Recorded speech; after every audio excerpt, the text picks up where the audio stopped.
each and every one of you. And I tell you, it is so much going on, and not necessarily talking about the negatives or anything of that nature, but we also have to address negatives Mm-hmm. in order to be able to see the positive. And Mm-hmm. there's a lot of things that is happening that is negative, but there's positive in the works of it. Mm-hmm. So, sometimes we will never come to our full potential until we go through a bout, Mm-hmm. Mm-hmm. and the word made it very clear where it says the kingdom suffereth violence, Mm-hmm. but the violent take it by force. And in order to become the violent and to take it by force, you have to get fed up with it, Mm-hmm. because it just doesn't happen automatically. Things come in our lives, our world, and our affairs. Amen. And on last night, one of our elders, the elder Emily Whitis, um, she she brought such a profound word in this house of prayer Yes, sir. in the opening of our Sabbath. And the word that she brought, I'm paraphrasing it. It basically spoke on we have to make a decision. Right. Yes, sir. Out of everything that we do in life, we're so free spirited. We're so open. We're so destined to do what it is we want to do, and that means if we here today, we can be changed and do something different tomorrow. And I'm all for adventure, Mm-hmm. but we have to be careful with changes because when we start changing when it comes to the Father and the Word, it takes us because every change requires us to learn. Mm-hmm. So when we do new changes, it takes us back to square one. Mm-hmm. Even in negative changes, it takes us back to square one. Although we know we were conceived, I heard this morning, and I totally agree, we were conceived in sin, shaping in iniquity. So negative change we adapt to very easily. Mm-hmm. Positive change becomes such a hard task, and that's why the church is where it's at, and the people's mindset is where it's at because no one wants to make the change that makes you steadfast and unmovable. Mm-hmm. And on the word that she brought last night, it really made it very clear that it's about the Father. Mm-hmm. It's about the Father, and really beside that there's nothing else. Mm-hmm. We were here, we were born, and I heard a preacher say this morning, which I definitely agree, is that all of us have a destiny, a Mm-hmm. date with death. Mm-hmm. And no matter what we say, think, or Yes, do, sir. we will not avoid it. Yes, sir. It's what we do while we're here that is going to make the difference.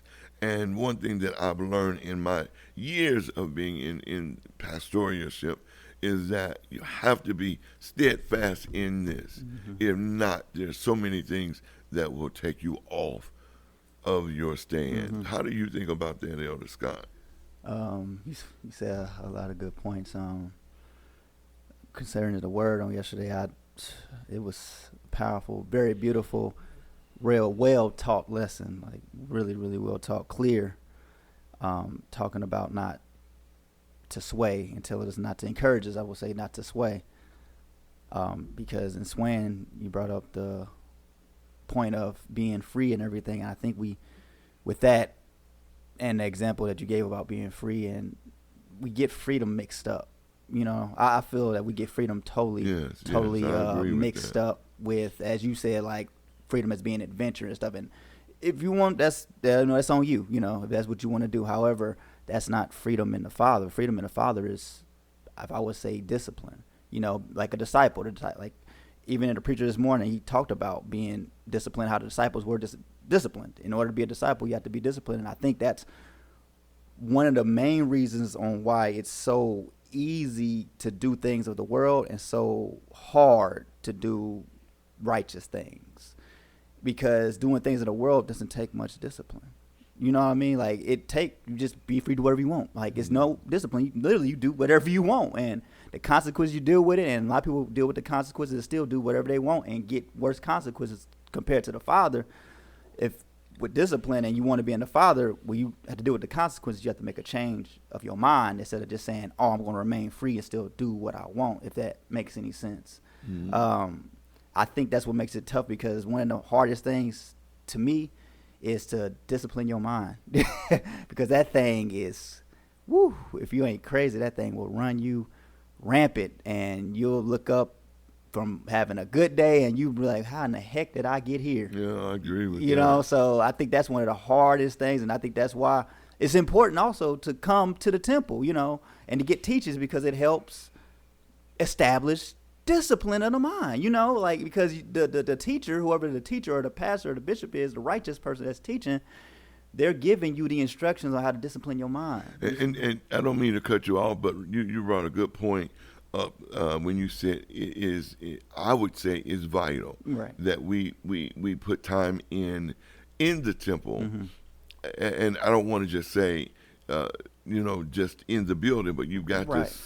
to study, Read, you got to read, pray, but then you in prayer, and you definitely need to be in the house of prayer, because just being in that setting, it puts you in another place. Right, right. And people Definitely. say it don't take all of that. It And does. if you look at our religious world, the religious world is fading out attending church. You know, we go to one service a week for most people, and that's either the 8 o'clock Sunday service, so you can be out. Everything has become about us. A time thing. You know, and if it doesn't move fast, if you enjoy something, then you don't want it to be over. Exactly. You know, you do know the inevitable. Everything and all good things come to an end, but that doesn't stop you from wanting a good thing not to end. You know, and when you are enjoying being in the Father, I personally really do believe that it does take all of this, because discipline is an everyday thing, Every day. and Right, it right. becomes almost a minute by You minute have to. thing, second by second, because your mind goes into so many areas, Yes, and when you sir. have those alone times, your mind talks to you, which I heard a preacher years ago. She used to say those are called whispering demons. And she said they sit on your shoulder and they whisper in your ear, and they give you post-hypnotic suggestions to do things, and you follow through because you say you're free. You know, and that's another thing. You know, I didn't mean. Sorry about cutting you off. No, sir. But No, when sir. you Yeah. brought that It's up, good. when you brought that up, that really made me look at the severity of being in the house of prayer. You know, I think calculated the other day, I think we're at home 3 days a week. And we're in the temple all of the other days Yes, sir. of the week. And a lot of people even people that do come, they find themselves coming because it's the schedule, it's the agenda, and I gotta go. But I look forward to being in the house Yes, of prayer. sir. Yes, You sir. know, even I be supposed to be going other places, and realize I'm driving to the church. You know, it's not a bad thing for me, and it's not that I don't have a life, Yes, know, sir. but I've made a decision that I do want him to be my life, my world, and all of my affairs. And because of that, I have really found joy in the house of prayer. And as a young man, I'm not saying I crossed every T, because I didn't, right. or No, none dotted of us every have. I, but I stayed in the house of prayer. Yes, sir. And I grew up in the house of prayer, and I've never been out of the house of prayer. And I'm just so grateful, because this is a testimony, definitely, because it kept me. Yes, sir. I would have been dead. I would have been caught out, even out of my mind, you know.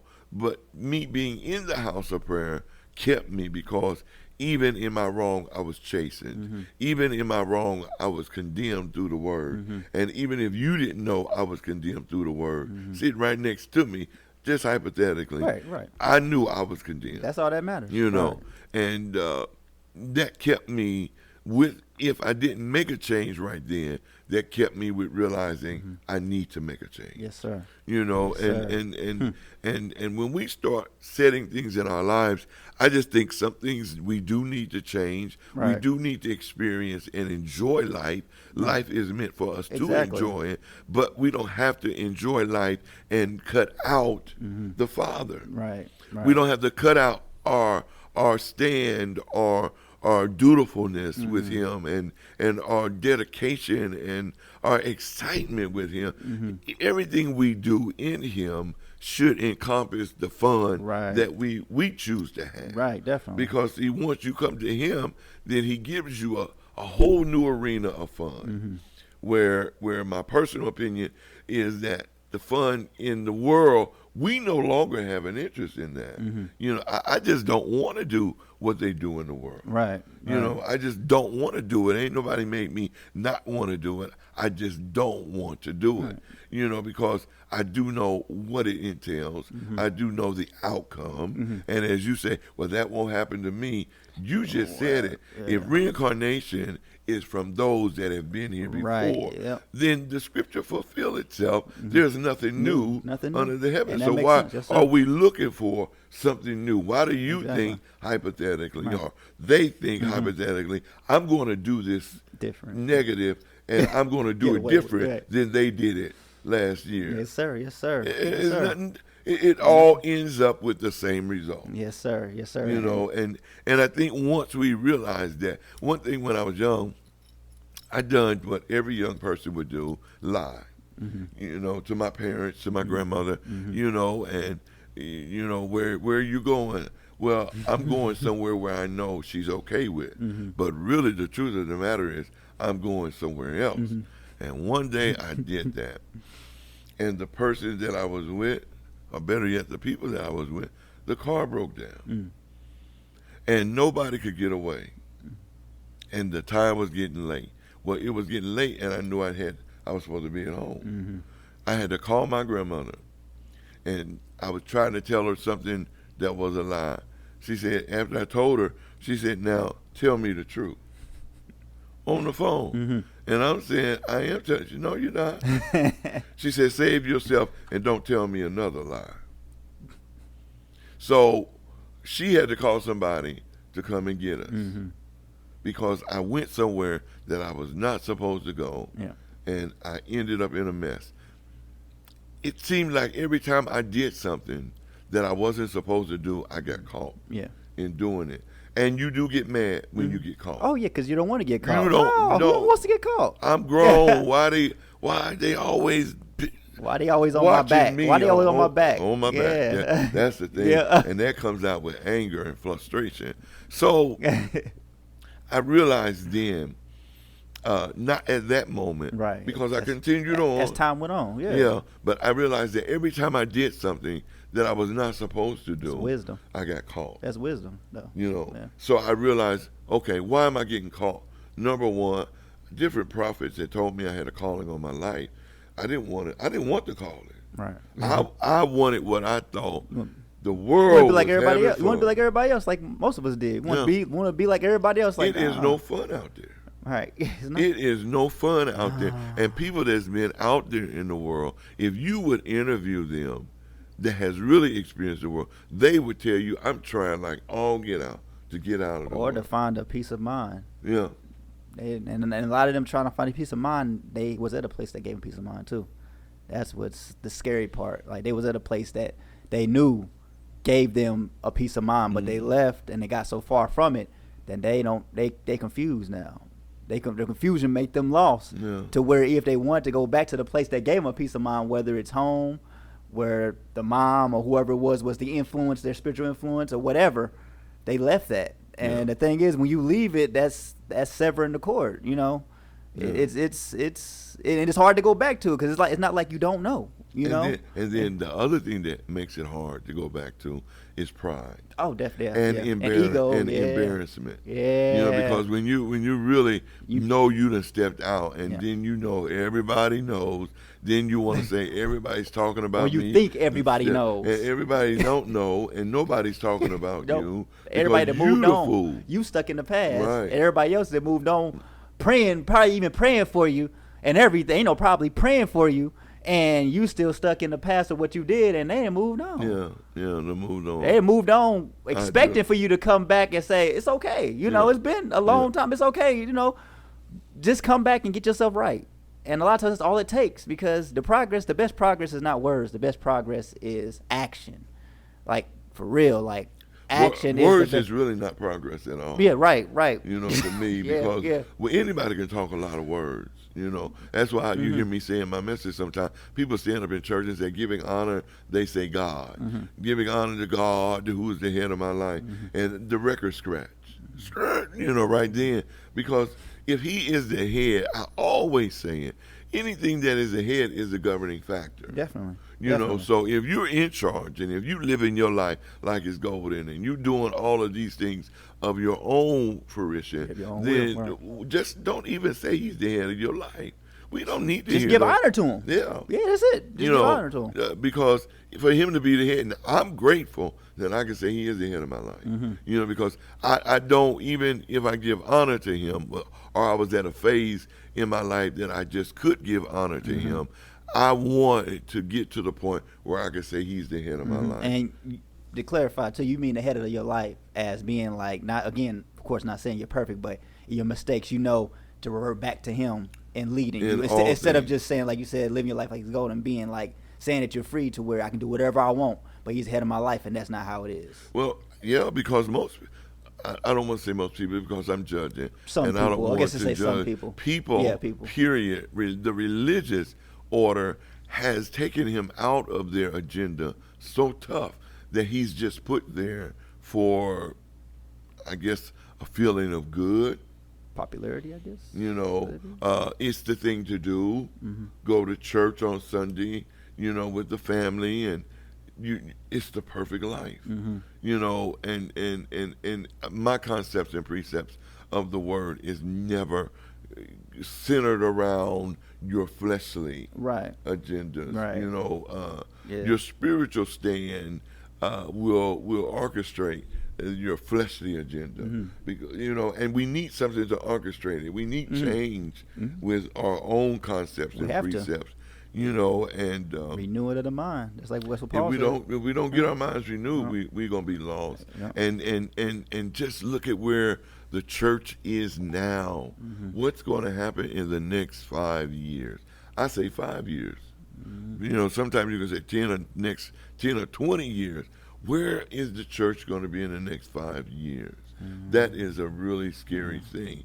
Just to sit there, not that I'm passing judgment on anybody, but when we really stop and think with where the church is at now, and they're trying to dilute it even more, Right. and then you have people that get on these technical things and they down preachers and all of that, you know. So that leaves the people that are already in a diluted state of belief saying that's why I don't believe. It gives them justified causes for why they don't believe. Ammunition, yeah. When the truth of the matter is, we can condemn the preacher, and yes, he is held or she is held to a higher standard, but always remember they came from somewhere and they're working on trying to get somewhere too. They are there to help you get to where you need to be at for yourself. So it's kind of like we need each other. Oh, ain't no kind of, we do need each Yeah, other. you know, Yeah. instead of like dogging out and condemning one another. Yeah, I'm with you on that. I don't like that either. Like dogging out them in anybody position, let alone anybody period. Because even the lesser, even that's what Yahshua said. He said treat basically, and I'm paraphrasing, but treat those who are that may seem lesser to you as being, if I would put it this way, as equal. Because just because they may perceive in the flesh to you to be lesser, to the Father, they're great. Right. They're great because they're a soul. You know what I mean? So Yeah. dogging out anybody in particular is horrible. Whether if you're, to me, somebody who's in the congregation talking about the leader, or whether vice versa, you a leader talking about somebody that's in the congregation and just dogging them out instead of guiding them. You know what I mean? Because you can help somebody without dogging them out. You can correct and lead somebody without dogging them out. You can correct somebody without dogging them out. You know what I mean? Yes, I totally agree. And what I totally agree with what you're saying. And in that, there's some people that you cannot even correct. or guide. Oh yeah, And you don't. I agree. Just leave you them don't alone. have to Yeah, dog them just out. leave them alone. Yeah. Just leave Yeah, them alone. I totally agree. You know, totally, because you'll mess some yourself people, up. Some people will have you running after them, and they know at the gate they don't want to be caught. But that's what they want. So like you said, They want you to they're run. like users. That's a mental. Yeah, they're like users or whatever. They want the attention. There we go. They seek the attention. So if they know that, for instance, I use an example. If I know that if I continue to do wrong, you're gonna get on me, and that gets your attention. But if I do good, you don't say nothing to me. Then my mental state, because I want your attention, is gonna say do the bad thing because he's gonna get on me, even though it gives him stress or even though it does that. People think that, which is they do. And a lot of people. I used to see somebody that I knew. She could talk real bad and direct and nasty to people, and they would flock around her. Mm-hmm. You could talk respectful and nice to them, and they pay you no attention. Mm-hmm. And I used to wonder. Interesting. I said, why is it that she can talk to them any kind of way, and they follow, and you talk to them with respect of them being adults, right? And treat them, nice, and they look at you like, yeah, sure, like you crazy. But then, what came to mind then is that we were always slaves. True. So the master wasn't nice. So the master wasn't nice. So we go back to that same because mentality. if there's nothing new under the heavens, and there's not, then we still have the same mentality in us as the slaves did. In Israel, because Israel the same way. Israel, and we are the chosen people. So the thing is, everything that was is, and the reason why the prophets were sent, and that's in my message this morning, is because they were trying to free the people. They change their minds. And to change their mind. Yep. Because the only freedom is when you change your mind. Yes, sir. This is being in the church, being saved, doing the will of the Father is not a hard task. But what makes it hard is that you don't want to change your mind. That's it. You keep wanting to look at that barbecue on the grill, and you're not supposed to have it because it's got a lot of salt on it. That's a perfect example. I promise that's a perfect example, because that is what it is. It's like you can equivalent to changing the mind to that, to eating or exercising or praying or reading, because it's such a change to where, just think about that, as small as that is, as let's say picking up my Bible and reading a verse a day. As simple as that is, it can be the hardest thing to do, because number one, if you don't like reading, you're not going to want to do it. So anything you don't want to do, you're not going to do typically. Yeah. So you have to push yourself to do it. But the good thing about pushing yourself, what I learned about pushing yourself to do the right thing, is eventually, as time goes along, it becomes easier.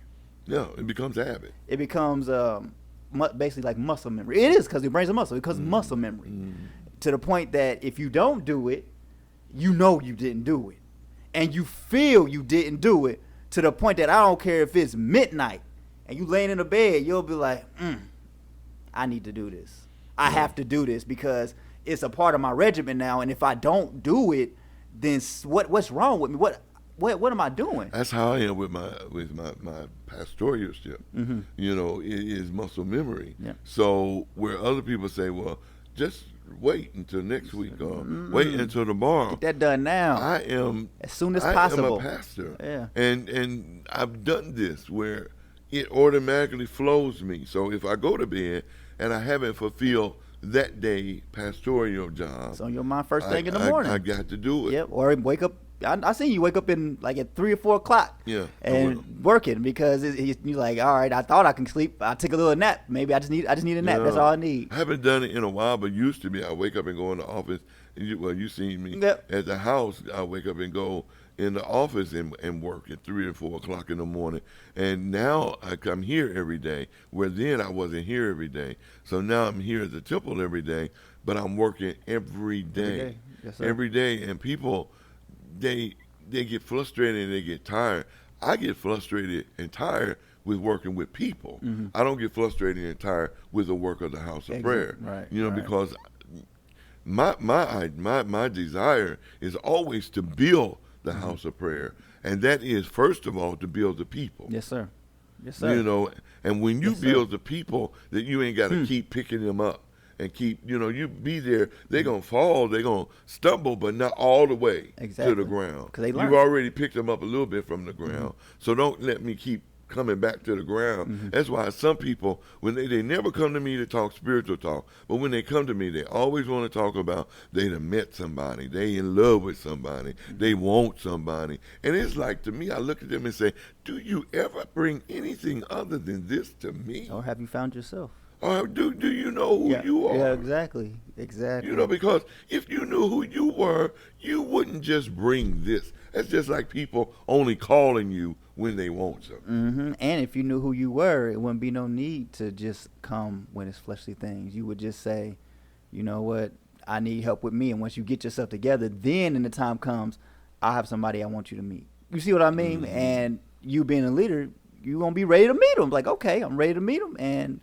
you have trust that in the mind of their intellect of who they are, that it obviously ain't gonna be nobody too bad because they didn't correct it themselves. Oh, let's try to get to the mind and right, the intellect. Right, because right. These people's minds, when you sit up and you know their mind, you know, and not that I'm no prophet or no, I don't control them or none of that, but they bring stuff to you that they have met. You already know they can't handle chewing gum. Right. You know, but anyway, that's for another subject. Let's get to the litany of truth. I must take a ride. Today, as I start my day, I realize that the best thing ever is that I can take a ride. I'm going to take that ride through the things that once held me in captivity and gave me no hope. I'm going to take a ride through the negatives that come my way by the ways of others, even myself. I'm going to take a ride through the confessions that seek to take in my way and ride in the breeze of the Spirit. I'm going to take a ride through my past and into my future. I'm going to take a ride to enjoy the things that I have come through and to be excited about the places I am going. I'm going to take a ride into my praise and worship, for I know He is worthy of all of that. I'm going to take a ride to a deeper me, for I am created in the likeness and image of Him, my Heavenly Father Yahweh. I'm going to continue my ride through my hurts, my failures, my ups, as well as my downs, for I know that in me He is. And this alone assures me that my ride is never in vain. So, I am excited to take my ride, for this ride will only better me even in my low places. Come on, take a ride. However, it will not be with me, for everyone must make up their own minds to take a ride. I do know in my ride there will be lights that will establish laws, and I must obey each of them, for without the law, I will never find order. I must take a ride. So it was, so it is, a world without end. It works only if you work it. Written and published by Senior Bishop Dr. Herman H. Davis. Let's do a very simple prayer. And I want to give it to you, and I want you to really listen to it. I am a spiritual body. I am a spiritual being in a physical body, created by my Father, Yahweh. I am a spiritual being created in a physical body, created by my Father, Yahweh. Now, what are you saying, Bishop? In this prayer of affirmation, you're realizing who you are. We're in a physical body, but we're created by a spiritual Father. And His desire for us is to do things in the Spirit and in truth. We love all of you. Keep us in your prayers as we pray for you, and know that no weapon formed against you shall prosper. And definitely, if you want to be, you are somebody. Yes. Love you.